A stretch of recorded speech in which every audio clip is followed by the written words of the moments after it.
Fala galera, sejam muito bem-vindos à oitava videoaula do curso Data Science e Machine Learning na Prática, Introdução e Aplicações na Indústria de Processos.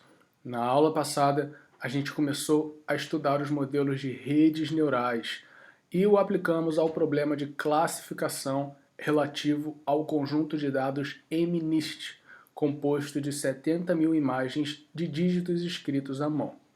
Então, a nossa tarefa é classificar uma dada imagem no dígito correspondente. A gente alimenta uma imagem na rede e a rede vai ser capaz de dizer se essa imagem é um 0, é um 2, etc. E para isso nós utilizamos um tipo específico de rede, que é a MLP, e utilizamos a biblioteca Scikit-learn, que já era a biblioteca que vínhamos usando até então. Hoje a gente vai estender essa aplicação utilizando uma outra biblioteca, que é a Keras. E a vantagem de usar o Keras é que a gente consegue definir redes com várias arquiteturas e múltiplas camadas, o que constitui o campo de aplicação chamado de aprendizado profundo, ou Deep Learning, mais conhecido aí pelo termo em inglês. E fazendo uma breve revisão de como funciona a rede neural, ela é formada de neurônios. E esses neurônios se conectam e são dispostos em camadas ao longo da rede. Aqui no caso é uma rede com duas camadas ocultas, além da entrada e da saída, e eu posso adicionar mais camadas ocultas aqui se eu quiser. E cada neurônio, o que ele faz? Ele recebe um conjunto de sinais de entrada da camada anterior e faz um somatório ponderado desses sinais de entrada, sendo que os pesos dessa ponderação são os pesos das conexões com os neurônios anteriores. E aí o neurônio vai pegar esse somatório e passar por uma função de ativação não linear. É a função de ativação que introduz a capacidade da rede de aprender padrões não lineares. Se não houvesse a função de ativação, a rede não seria capaz de aprender padrões não lineares. E aí, como é que a rede faz para aprender? O treinamento de uma rede é constituído por um algoritmo de otimização, de minimização de funções. Então, para efetuar o aprendizado da rede, ela minimiza uma função. E que função é essa? É o erro de predição da rede em função dos pesos. Isso é chamado de função perda. E tendo então essa função, a gente consegue manipular os pesos de modo a tentar encontrar o mínimo do erro de predição da rede. Tá? Essa função é conhecida como função perda. Nos problemas de otimização de forma geral, a gente chama essa função de função objetivo. Então a gente precisa aplicar um método de otimização para fazer o aprendizado da rede. E, no caso das redes neurais, o método mais utilizado é o método do gradiente descendente. E só é possível a gente aplicar o algoritmo do gradiente descendente se a gente tem o gradiente, né, da função perda. E como que isso é calculado? Com o algoritmo da retropropagação do erro. Como funciona esse algoritmo? Imagina uma amostra de treinamento. A gente alimenta essa amostra aqui, no nosso caso são pixels de uma imagem, e aí a gente vai gerar uma saída. Essa saída vai ter um erro de predição, porque a gente sabe qual é o dígito correspondente a essa imagem. No treinamento a gente tem tanto entrada quanto saída. E aí fazendo isso para várias imagens, a gente vai ter o erro de predição da rede. E para calcular o gradiente desse erro de predição, a gente volta da saída para a entrada calculando o quanto cada camada contribui para o erro da camada anterior. E o resultado disso é uma medida do gradiente ao longo da rede. E tendo o gradiente, você consegue aplicar o método de gradiente descendente para minimizar a função perda, tá? Ajustando os pesos das conexões. E aí, dando uma olhada agora nos hiperparâmetros da rede, a taxa de aprendizado é o tamanho do passo que você vai dar durante a descida da função perda. Lembre-se, a gente precisa encontrar o mínimo da função perda. E para isso a gente desce a função. Para a gente descer, a gente precisa dar passos. O tamanho do passo é a taxa de aprendizado. A ativação eu já expliquei, né, que é a função que fica na saída de cada neurônio. A regularização é uma forma de você tentar fazer com que os pesos menos relevantes não sejam usados no aprendizado, o que pode aumentar a capacidade de generalização da rede, porque com muitos parâmetros é muito fácil acontecer sobreajuste. E aí, quando você diminui a quantidade de parâmetros, regularizando a rede, você pode minimizar esse sobreajuste e melhorar a capacidade de generalização, diminuir o erro de predição, a taxa de regularização e o tipo de problema, né, que vai ser classificação ou regressão. Quando eu apertar o play aqui, o que a gente vai ver é a função perda diminuindo, e aí a gente parece convergir numa solução e a gente conseguiu criar essa fronteira. Beleza? Esse que é o procedimento de treinamento utilizando redes neurais. E aí agora entrando no primeiro assunto da aula de hoje, que é a implementação da rede MLP no Keras. Nosso primeiro contato com as redes foi por meio do Scikit-learn, uma abordagem conveniente, pois já tínhamos familiaridade com sua interface.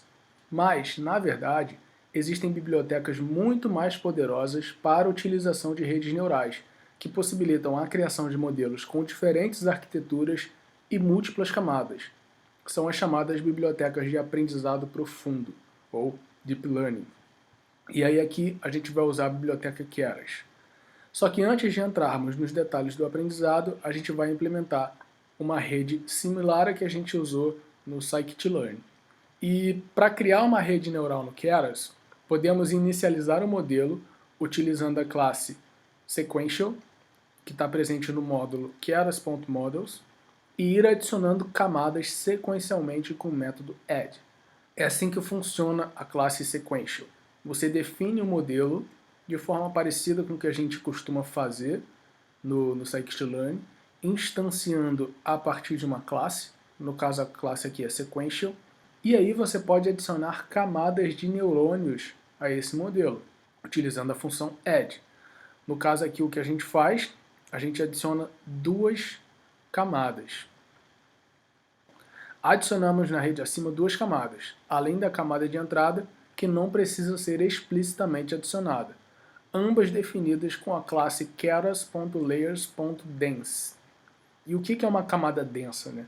É aquela em que os neurônios estão conectados a todos os neurônios da camada anterior. Na aula que vem, a gente vai estudar uma rede esparsa, que é uma rede em que nem todos os neurônios da camada anterior se conectam a um dado neurônio de uma camada. São 200 neurônios na camada oculta, né, que é esse número aqui que a gente define logo no começo, que a gente fornece aqui como argumento na inicialização da classe dense. A entrada reflete a dimensionalidade das imagens, 784 pixels. É o argumento que a gente fornece aqui como input shape, é o formato da entrada. Lembre-se, as nossas imagens possuem formato 28 por 28, só que a gente não precisa manter esse formato para utilizar uma rede MLP. Portanto, a gente estica esse 28 por 28 e faz um vetor de uma dimensão só com 784 elementos. A função de ativação ReLU, hoje mais prestigiada do que a velha logística, é usada também no default do MLP do Scikit-learn e vai ser explicada mais adiante. Na aula passada, a gente viu duas funções de ativação.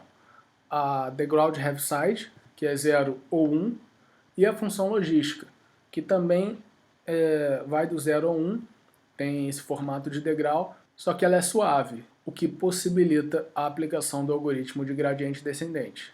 Por isso que ela foi proposta para substituir a função TheGroundHaveSide. E aí, da última década para cá, a gente vem usando muito essa função ReLU, e eu vou explicar lá embaixo do que se trata ela. São 10 neurônios na camada de saída, que é essa segunda camada que a gente precisa adicionar, correspondentes às 10 classes, aos 10 possíveis dígitos. A função softmax, é a última etapa da rede, é definida aqui na ativação dessa camada de saída, é a responsável por transformar a saída em um vetor de probabilidades, um vetor de soma 1 composto por números entre 0 e 1. O que essa função faz é utilizar essa expressão matemática para criar esse vetor, criar um vetor de probabilidade. Então, a rede, na verdade, atribui uma probabilidade a cada classe. E aí a classe escolhida vai ser aquela que tiver a maior probabilidade. Dessa maneira, a entrada da rede é uma imagem de 784 pixels e a saída é um vetor de 10 elementos, cada um deles descrevendo a probabilidade da imagem corresponder a um dos dígitos entre 0 e 9. É possível verificar a qualquer momento a estrutura do modelo com a função summary. Se você chamar aqui m.summary, o que essa função vai te dar? Ela vai te dar uma descrição do modelo. Para modelos com muitas camadas, isso é interessante, né? Porque você consegue ver as várias camadas e os vários parâmetros dessa rede. E aí eu quero que você perceba a grande quantidade de parâmetros, mesmo em uma rede com apenas uma camada oculta. Olha só, na camada oculta a gente tem 157 mil parâmetros e na camada de saída a gente tem 2010 parâmetros, totalizando 159.010 parâmetros treináveis. O que significa treináveis?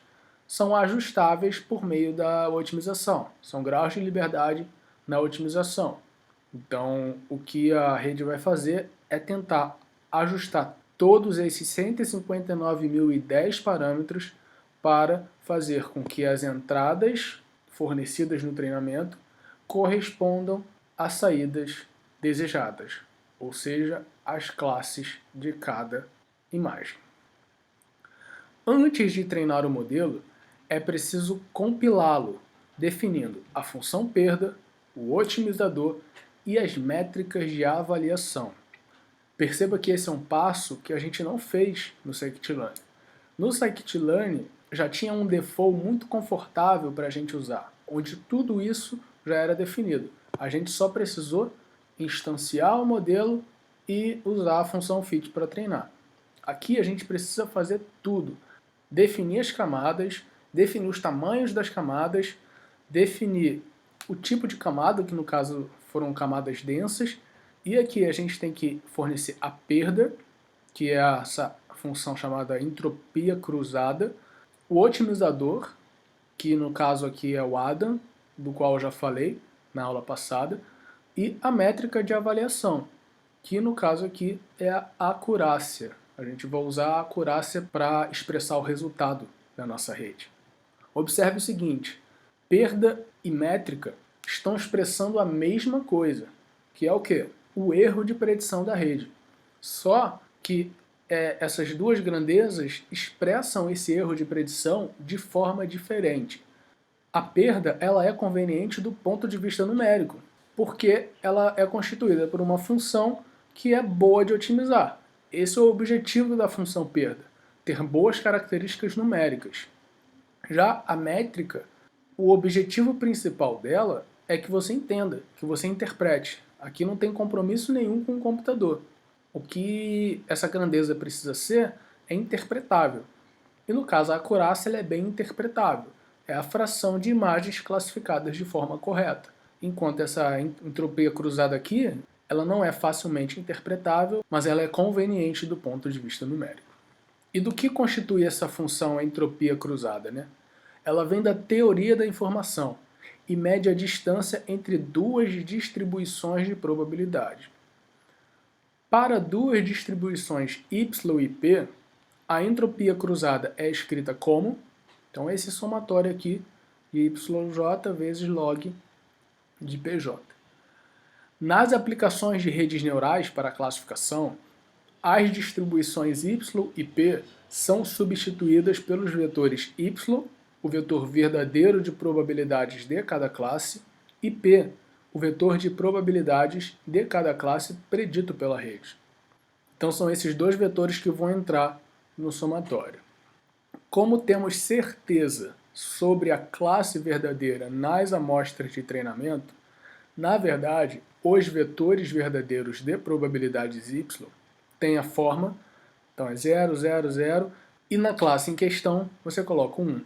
Essa é a representação one-hot encoding, que a gente já viu na aula de florestas aleatórias, na aula de regressão. Por exemplo, em certa aplicação, o vetor y poderia ser y igual a 0, 0, 0 em todas as classes e 1 apenas na posição correspondente à classe 3, o que significa dizer que temos certeza que o valor verdadeiro é 3. Você sabe, né? Você sabe a saída.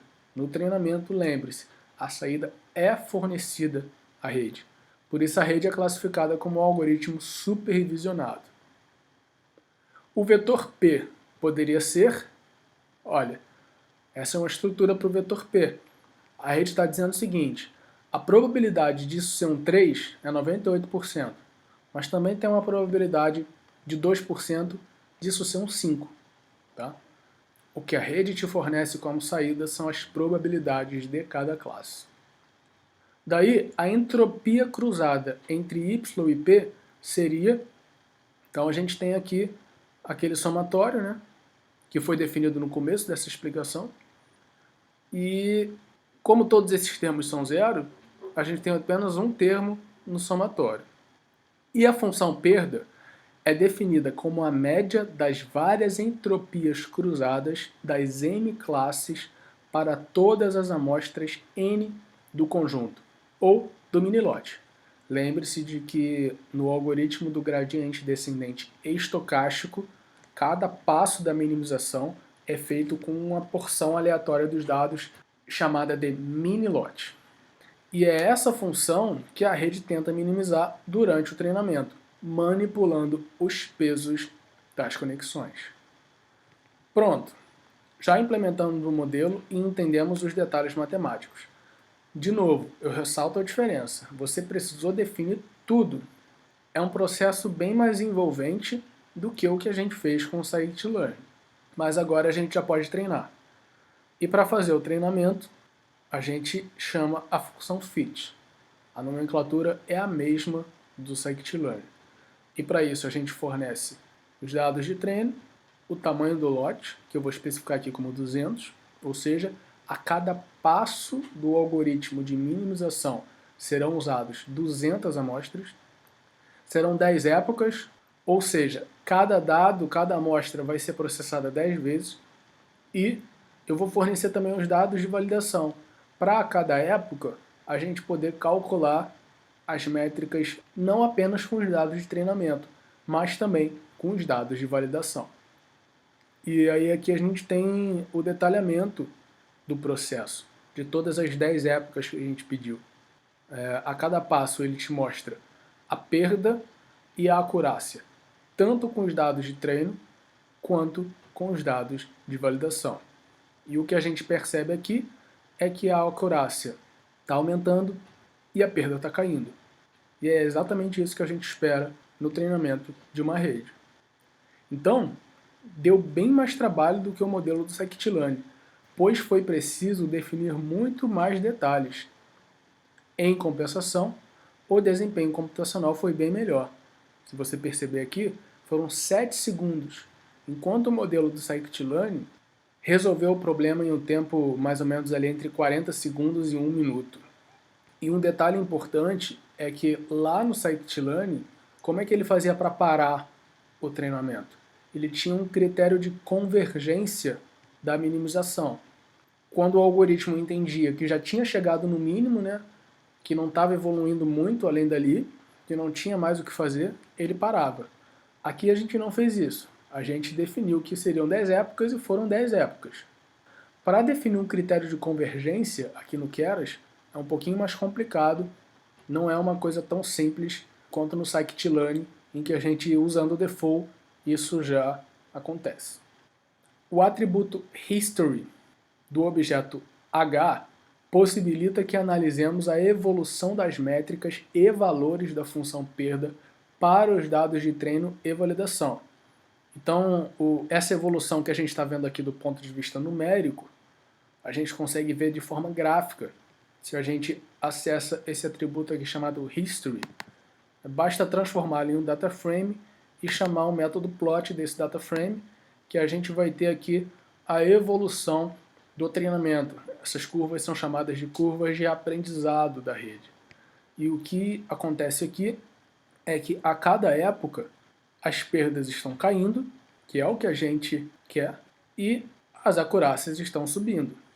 É exatamente isso que a gente espera. E o que a gente vê é que tem uma queda inicial bem rápida e a velocidade de diminuição vai ficando cada vez menor, até que a gente chega aqui no final, a gente está quase num platô da função perda. Os resultados já são bons mesmo na primeira época e vão melhorando lenta e continuamente conforme o treinamento evolui. As curvas de treino e validação estão próximas, um indicativo de que não há muito sobreajuste. Lembrando, como que a gente mede sobreajuste no aprendizado de máquina? Comparando os erros do treino e da validação. No caso aqui, esses erros estão muito próximos, o que significa que o sobreajuste é baixo. Se o sobreajuste fosse alto, essas curvas estariam muito distantes. No caso, a da validação estaria muito baixa e a do treino estaria muito alta. Podemos usar o método Evaluate para avaliar rapidamente o desempenho final do modelo, fornecendo aqui dados de validação, ou poderiam ser quaisquer outros dados, e aí ele te mostra a perda e a acurácia. Como foram os mesmos dados de validação que a gente forneceu na etapa de treinamento, esses valores são os mesmos valores da última época que foram impressos lá em cima. Vamos analisar então agora as matrizes de confusão, utilizando a nossa função DisplayScore. A gente definiu essa função lá na aula passada. E aí o que ela faz é aceitar um modelo e te imprimir a acurácia do treino e da validação e a matriz de confusão do treino e da validação. O desempenho é parecido com o que obtivemos com a rede MLP do Scikit-Learn, com a diferença de que parece haver menos sobreajuste. Por que a gente conclui isso? Porque a matriz de confusão do treino, ela já tem aqui vários erros, né? Lembrando que os elementos fora da diagonal principal da matriz de confusão correspondem aos termos de confusão da classificação, aos erros da classificação. E lá na aula passada, o que a gente viu foi que todos esses termos eram zero. E isso significa que a rede conseguiu ajustar muito bem o treino e na hora de generalizar ela não conseguiu replicar esse desempenho perfeito.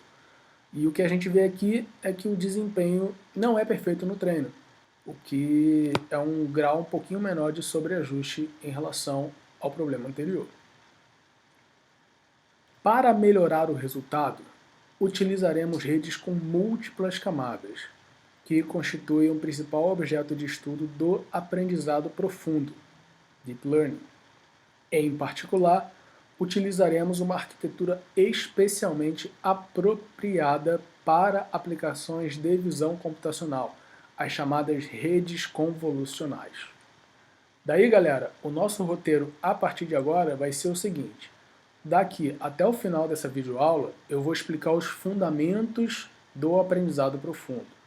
Na aula que vem, nós vamos estudar esse tipo particular de rede profunda, que são as redes convolucionais, e vamos aplicar aos nossos estudos de caso.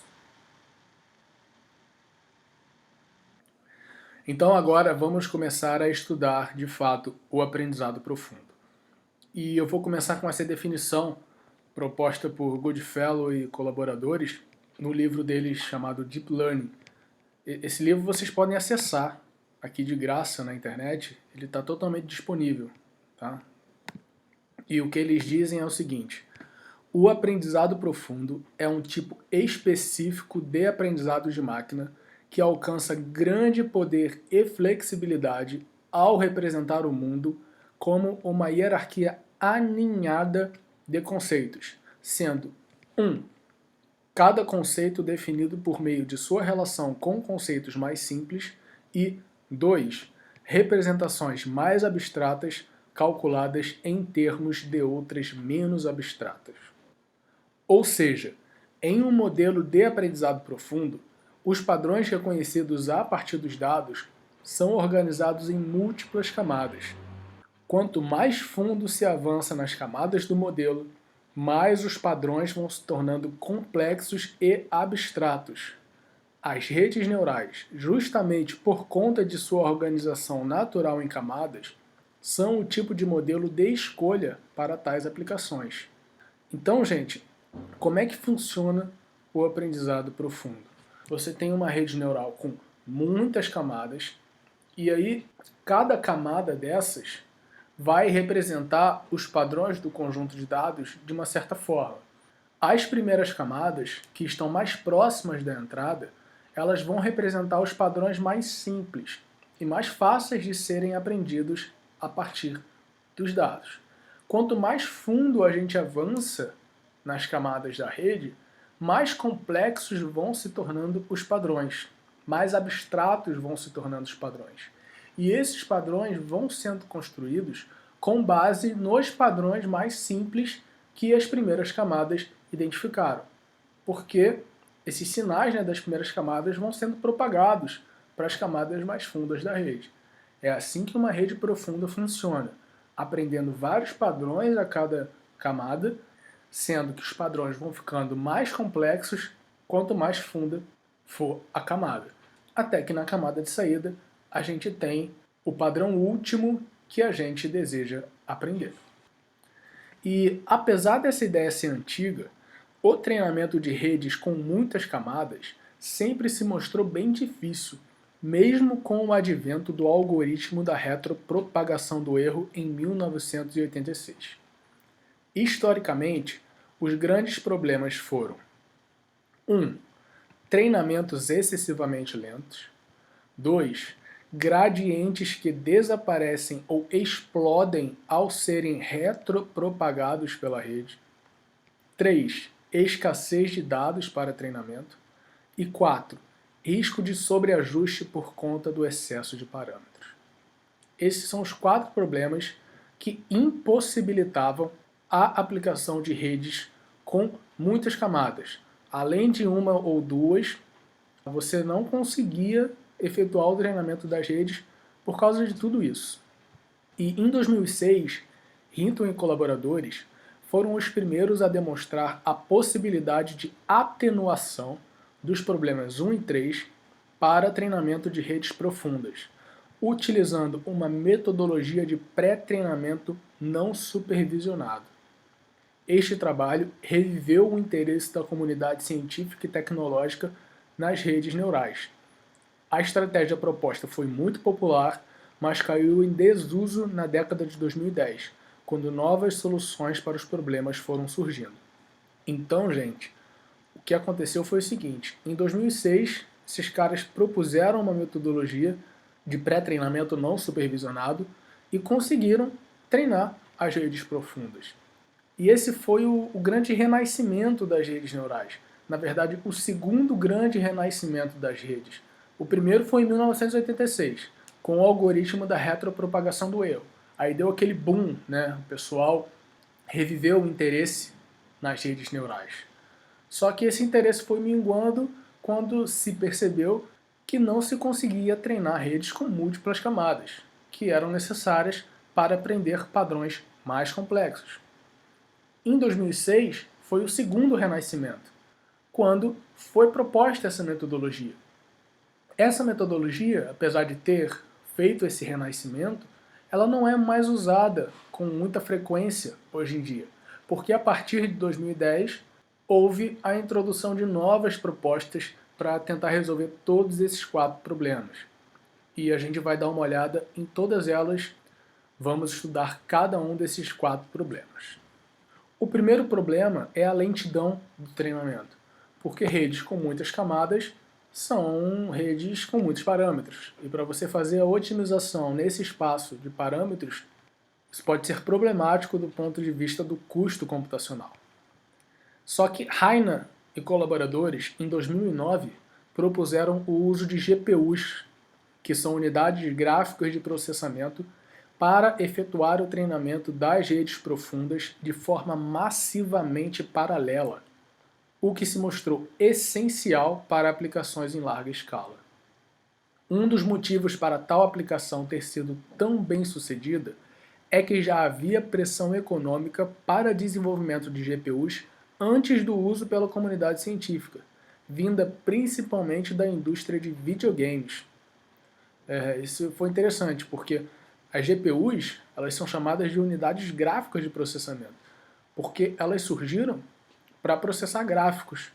E a galera investia dinheiro nisso porque a indústria de videogames, que é uma indústria que movimenta muita grana, precisava dessas unidades para rodar os jogos cada vez mais complexos que estavam surgindo. E a comunidade científica percebeu que esse hardware é muito interessante para fazer cálculo também.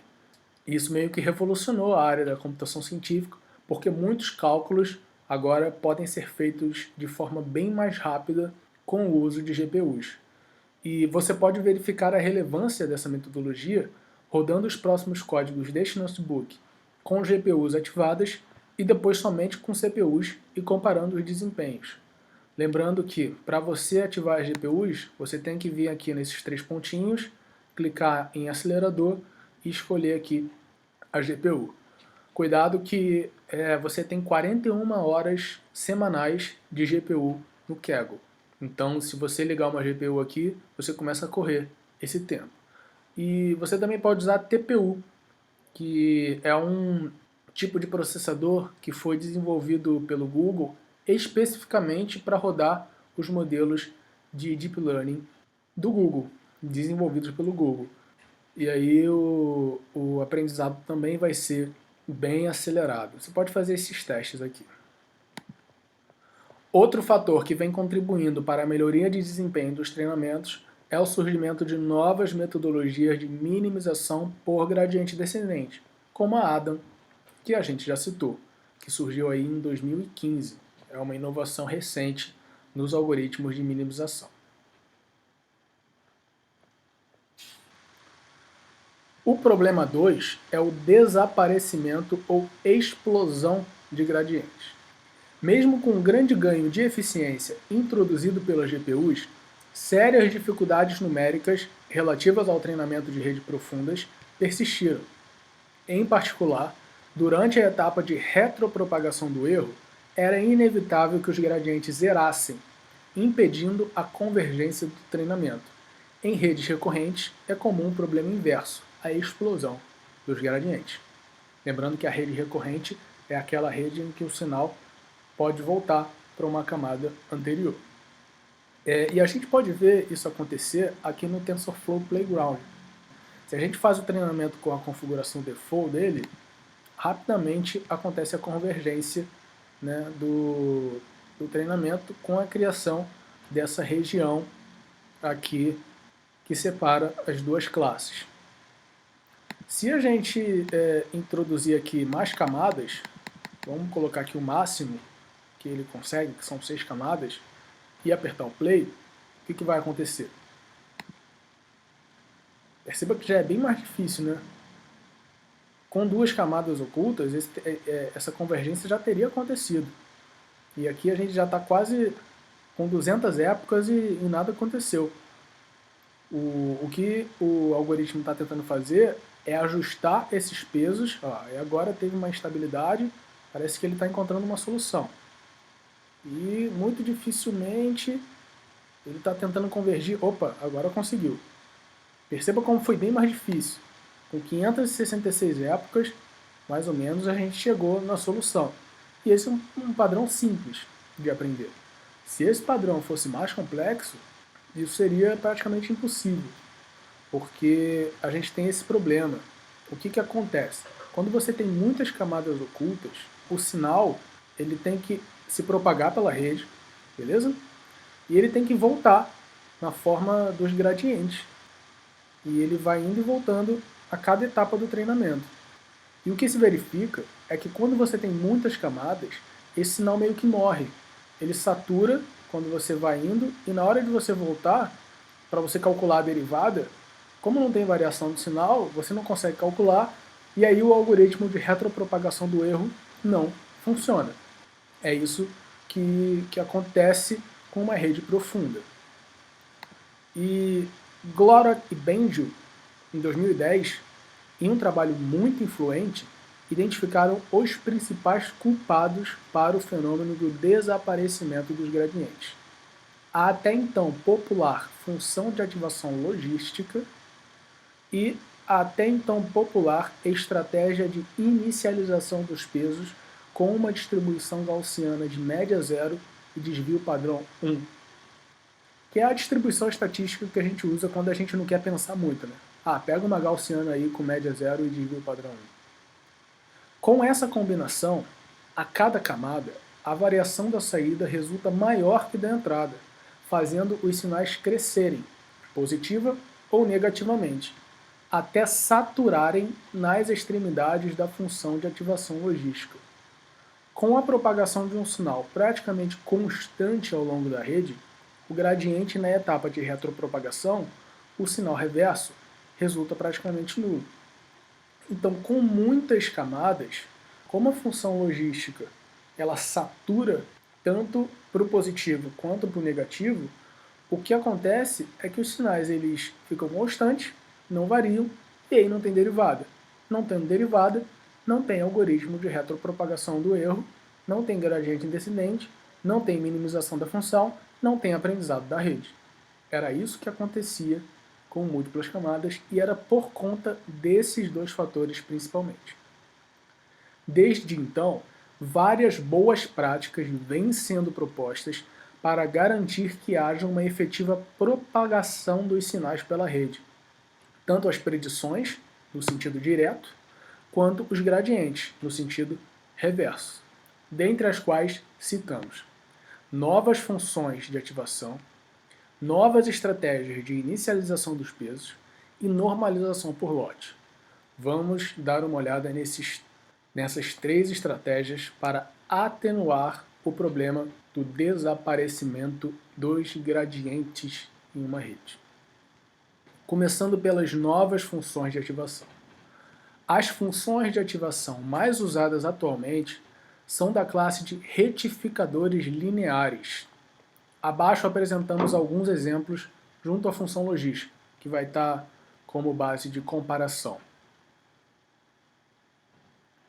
Então aqui eu defino as 4 funções, que são funções bem simples, né? Você consegue definir utilizando apenas uma linha. E eu faço uma lista com essas funções, coloco as fórmulas das funções utilizando a linguagem de marcação LaTeX, e essas fórmulas eu vou imprimir nos gráficos. E eu defino nessa linha as janelas onde eu vou plotar as curvas, aqui o eixo X, né, o domínio das funções, e o que eu faço nesse loop é plotar as funções, ligar a grade, só para ficar mais fácil de ver, e colocar o título. O título ele vai ter o nome da função e a fórmula da função na segunda linha. Então aqui a gente tem os gráficos das 4 funções de ativação que eu vou mostrar aqui para vocês. No primeiro gráfico da função logística, fica evidente como, para valores de U afastados de zero, os valores de f de U saturam. Então é isso que a gente vê aqui. Ó. Quando U já está maior que 4 ou menor que menos 4, já não tem mais variação da função. A função está saturada ou no valor 1 ou no valor 0, a depender de qual sentido que você avança aqui. No segundo gráfico, temos a função ReLU, a mais popular hoje em dia, por 2 motivos. Não satura no sentido positivo e é rápida de calcular.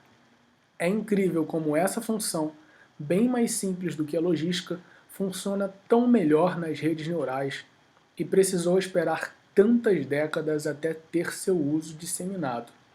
O provável motivo é a analogia que se pode fazer entre a função logística e os mecanismos de disparo do neurônio biológico.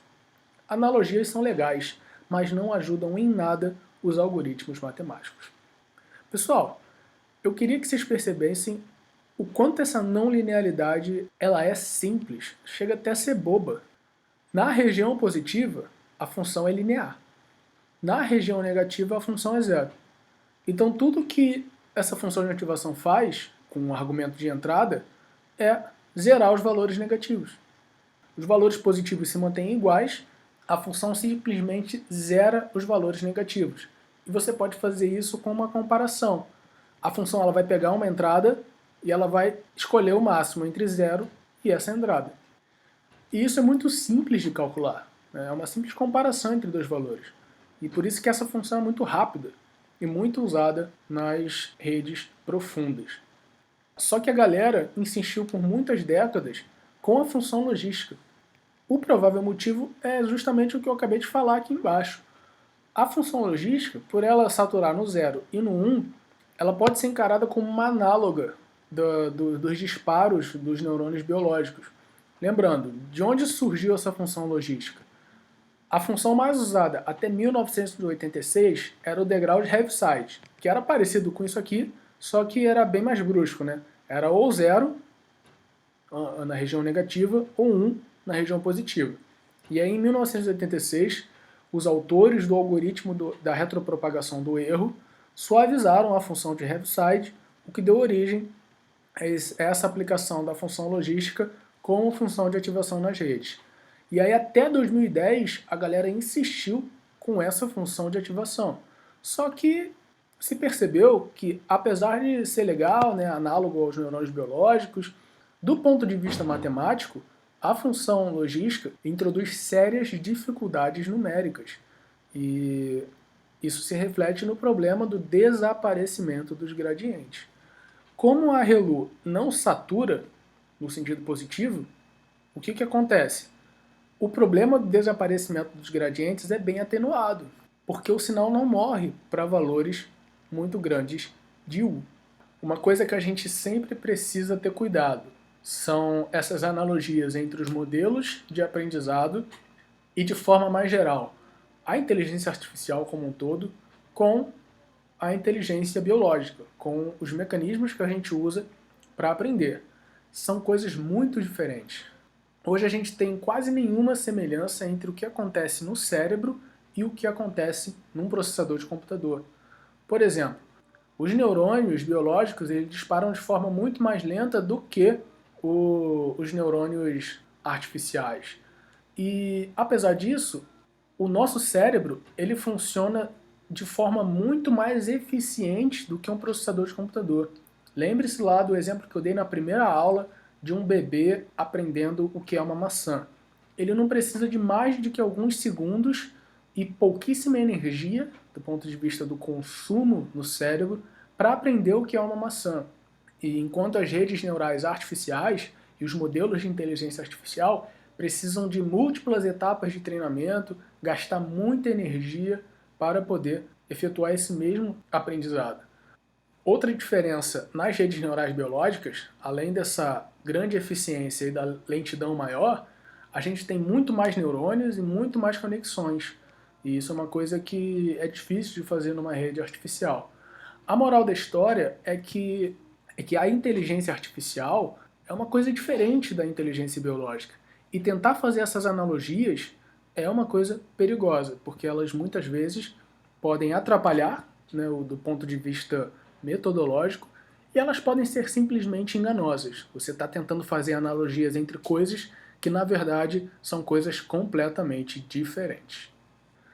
No terceiro gráfico, temos a função Liq-ReLU, que introduz uma inclinação na região negativa da ReLU. Perceba, a Liq-ReLU ela é parecida com a ReLU, só que tem uma inclinação para além do zero na região negativa, ao contrário da ReLU, que fica aqui horizontal no valor de f de u igual a zero. Essa é uma estratégia para impedir a morte de neurônios, ou seja, quando a saída do neurônio é nula para todas as amostras de treinamento. Situação comum em redes com ativação, ReLU. Isso significa que para todas as amostras de treinamento, o somatório das entradas para um dado neurônio dá negativo. O que acontece é que esse neurônio vai sempre cuspir zero. É como se ele não estivesse na rede. Significa que ele está morto.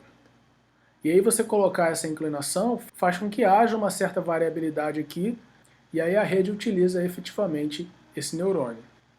Quando A se torna um parâmetro a ser aprendido pela rede, como foi sugerido nesse trabalho em 2015, a função recebe o nome de prelu, relu paramétrico.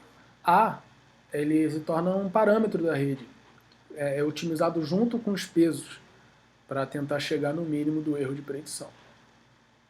No quarto gráfico, temos a função elu, proposta nesse trabalho também de 2015. É curioso, gente, que grande parte dos avanços do Deep Learning veio nesse ano de 2015. 2015 foi um ano chave para os desenvolvimentos de aprendizado profundo.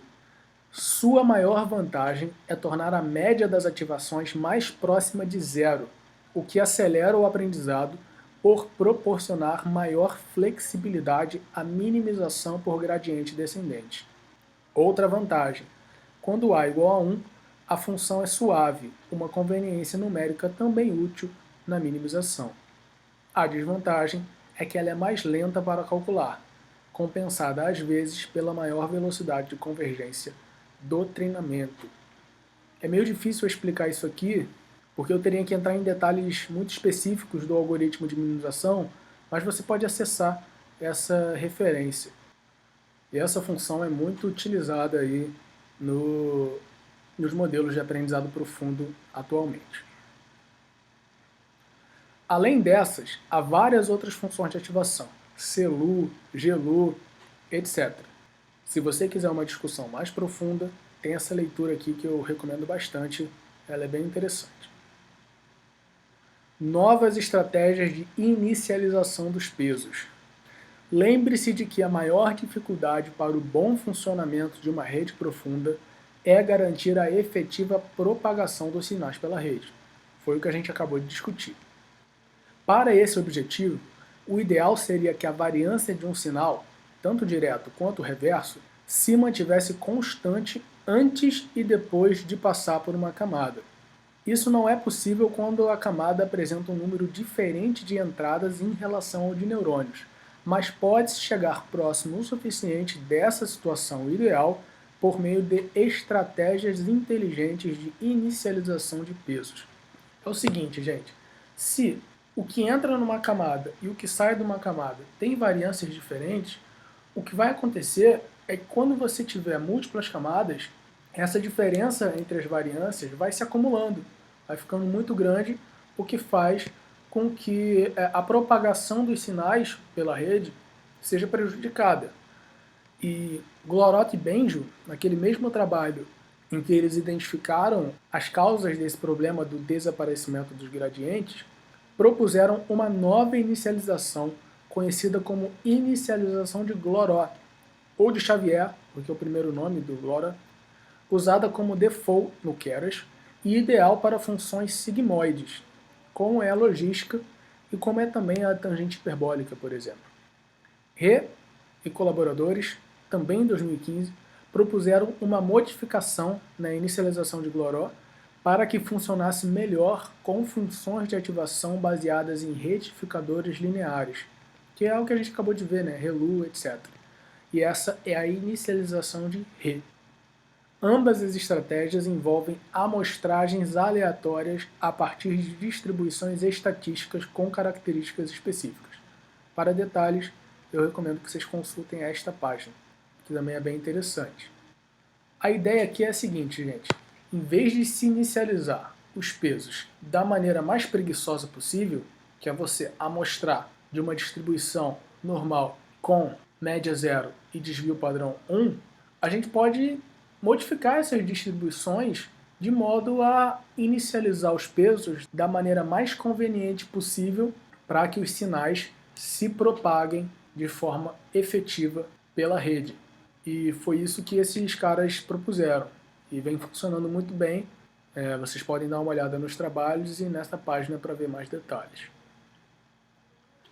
Normalização por lote. A normalização por lote foi proposta também em 2015 e desde então aparece com frequência nas arquiteturas das redes neurais modernas. Uma camada de normalização por lote aceita um vetor de entradas x e retorna uma saída y de mesmo comprimento, cujos elementos resultam da seguinte operação. Aqui a gente tem a operação matemática que vai aceitar um xi e vai retornar um yi pertencente a esse vetor de saídas. Em que, μB e σB2 são a média e a variância do mini-lote utilizado no momento. Lembrando que cada etapa da minimização utiliza uma certa porção aleatória dos dados que chamamos de mini-lote. E esses parâmetros são os parâmetros estatísticos do mini-lote, média e desvio padrão. Gama e beta são parâmetros a serem aprendidos pela rede. Em adição aos pesos, são manipulados para a gente poder chegar no mínimo do erro de predição. Epsilon é um número fixo, pequeno, que ajuda a evitar problemas numéricos. Para evitar aqui a divisão por zero. Se esse valor aqui for zero, né, essa divisão vai ficar comprometida. Por isso a gente adiciona um númerozinho aqui pequeno, para esse termo aqui não dar origem a nada number. O termo dentro do parênteses é a simples normalização do sinal utilizando as estatísticas do mini-lote. O sucesso da proposta veio da introdução dos parâmetros de gama e beta, que possibilitam que as saídas y e i tenham qualquer média e variância. Na verdade, esses valores são determinados de maneira ótima pela rede. Essa normalização aqui é trivial, né? Você pegar os parâmetros do mini-lote e diminuir a média e dividir pelo desvio padrão. É a normalização que a gente utiliza aí nas outras aplicações e que é bem conhecida. A novidade, o pulo do gato nessa estratégia de normalização por lote, é você introduzir esses parâmetros gama e beta, que vão ser manipulados também na minimização e vão possibilitar que as saídas das camadas tenham qualquer média e variância. Porque se não tivesse esses termos ajustáveis, a média e a variância de cada camada estariam muito presas, seriam as médias e as variâncias do mini-lote. E aí isso diminuiria a capacidade de representação da rede. A rede não seria tão flexível, porque a média e a variância das saídas das camadas estariam muito presas, muito restritas ao valor do mini-lote. Daí, quando você introduz esses parâmetros, você faz com que a rede tenha a capacidade de fornecer saídas a cada camada que tenham qualquer média e variância. E isso se mostrou uma vantagem muito grande. Faz com que o comportamento numérico do processo de treinamento seja muito melhor. E a normalização por lote possibilita que se utilize maiores taxas de aprendizado, ou seja, a gente consegue convergir mais rápido para o mínimo, diminui a sensibilidade da rede em relação à inicialização, que é um problema, né, e várias estratégias foram propostas para atenuar esse problema. E a normalização por lote meio que faz com que a rede seja mais robusta ao chute inicial dos parâmetros e atua como um regularizador, aumentando a capacidade de generalização do modelo. Então ela introduz muitas vantagens. O porquê de ela funcionar tão bem ainda é uma questão em aberto. Os autores propuseram uma explicação no artigo original, só que essa explicação vem sendo contestada nos últimos anos e ainda não se chegou a uma resposta de por que a normalização por lote ela introduz tantas vantagens no processo de aprendizado. A explicação mais factível parece ser uma diminuição das influências dos pesos uns sobre os outros ao longo das várias camadas, o que suaviza a função objetivo e facilita a tarefa dos métodos de minimização. Para discussões interessantes a respeito, eu peço para você consultar esse paper ou essas páginas que discutem, né, o que foi proposto no artigo original e quais são as novas propostas de por que a normalização por lote funciona. Mas como eu acabei de dizer, o que acontece nas redes é que os parâmetros de uma camada eles têm efeitos sobre os parâmetros das outras camadas. Isso faz com que a função objetivo fique mal comportada, porque aparecem aí relações de ordem superior, além das relações de primeira ordem entre os pesos. E o algoritmo de gradiente descendente é um algoritmo de primeira ordem, porque ele só faz uso da derivada primeira. Ele não faz uso da derivada segunda, como, por exemplo, os métodos de segunda ordem, o método de Newton, por exemplo. Daí, quando você faz a normalização por lote, você diminui essas influências dos pesos uns sobre os outros que você diminui os efeitos de ordem superior, o que torna a função mais bem comportada e mais fácil de minimizar. Isso é especulação ainda. Não tem uma prova cabal de que é assim que funciona. Ainda é uma questão em aberto, o pessoal está investigando. Vocês podem dar uma olhada nessas páginas se tiverem curiosidade sobre o assunto. Problema 3. Escassez de dados para treinamento. Este problema vem sendo aliviado principalmente por conta do cenário Big Data, com a cada vez maior quantidade de dados sendo gerada a partir das mais diversas fontes. Gente, redes profundas precisam de muitos dados para treinar, porque elas têm muitos parâmetros, elas têm estrutura matemática muito grande. Você precisa de muitos dados para diminuir a incerteza desses parâmetros e possibilitar o aprendizado das redes profundas. Com o cenário Big Data, né, muitos dados, as redes profundas ficam cada vez mais úteis. Nos casos em que há poucos dados para um problema em específico, imagina aí o seu problema no laboratório, em que você tem poucos dados de treinamento, podem ser utilizadas técnicas de transferência de aprendizado, em que modelos treinados em uma situação, com muitos dados, podem ser aplicados a cenários similares, com menor disponibilidade de dados.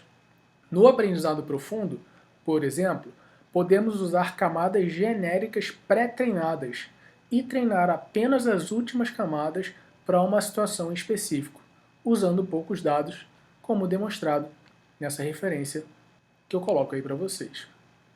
Essa é uma linha de pesquisa ainda pouco explorada e potencialmente muito frutífera.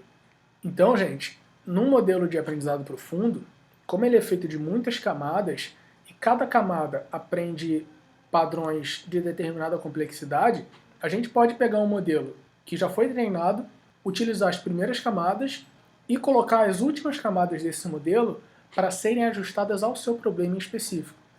No caso de processamento de imagens, isso é muito utilizado. Por quê? Porque as imagens, elas todas têm características em comum. Elas têm bordas, elas têm cantos, elas têm formatos geométricos, e o que as redes profundas fazem é aprender, nas primeiras camadas, esses padrões que são genéricos para as várias imagens. E aí, nas últimas camadas, você pode utilizar as suas imagens que você obteve no laboratório, por exemplo, para gerar um modelo. É assim que funciona a transferência de aprendizado nos modelos de redes neurais. Problema 4. Risco de sobreajuste por conta do excesso de parâmetros. O modelo é muito complexo. O modelo de rede neural profunda tem muitos parâmetros. E se você não se atentar, o que pode acontecer é que esses parâmetros vão ajustar muito bem no treinamento e o resultado não vai ser generalizável para a validação e o teste. Daí, para esse problema, as velhas regularizações L1 e L2 podem ser boas soluções. Foi o que a gente viu na aula passada. Além delas, uma estratégia de regularização muito usada é a dropout, proposta por Hinton e colaboradores em 2012, que consiste na desativação de uma certa parcela aleatória dos neurônios a cada passo do treinamento.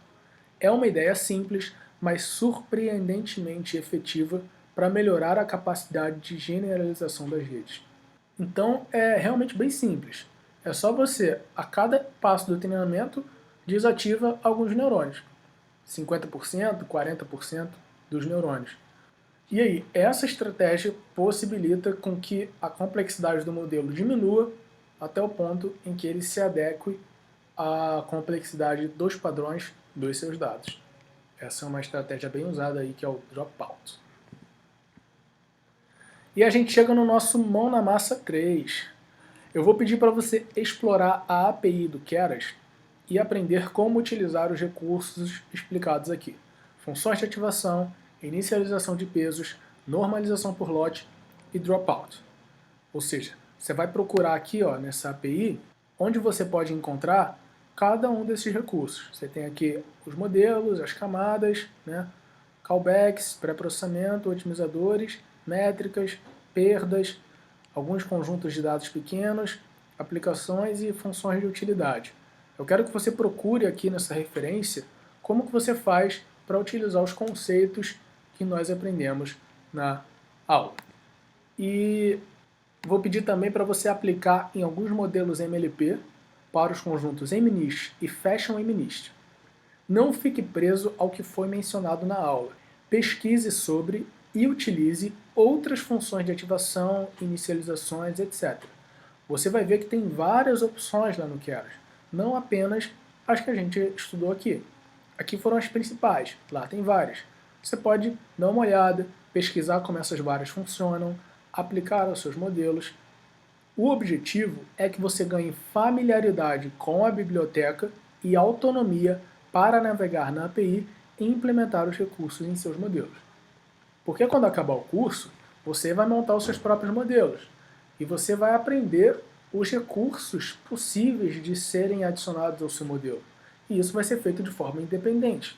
Aqui você ganha os fundamentos, que vão possibilitar que você faça essa pesquisa daqui para frente. É muita coisa e você o tempo todo tem que estar pesquisando para poder utilizar esses recursos que já foram propostos e que vêm sendo propostos nos últimos anos. E aí, esse exercício é para você desenvolver essa autonomia e independência de busca e implementação nos modelos. Pessoal, então é isso por hoje. Na aula que vem, a gente vai estudar as redes convolucionais, que são um tipo de modelo de aprendizado muito utilizado para visão computacional. A gente vai entender por que na aula que vem. E vamos aplicar todas essas ideias a um problema de detecção de falhas em um processo de fundição de ferro que funciona por meio do reconhecimento de imagens também. Beleza? Então é isso, galera. Forte abraço. Foi um prazer mais uma vez dar essa aula para vocês e até a próxima. Tchau, tchau.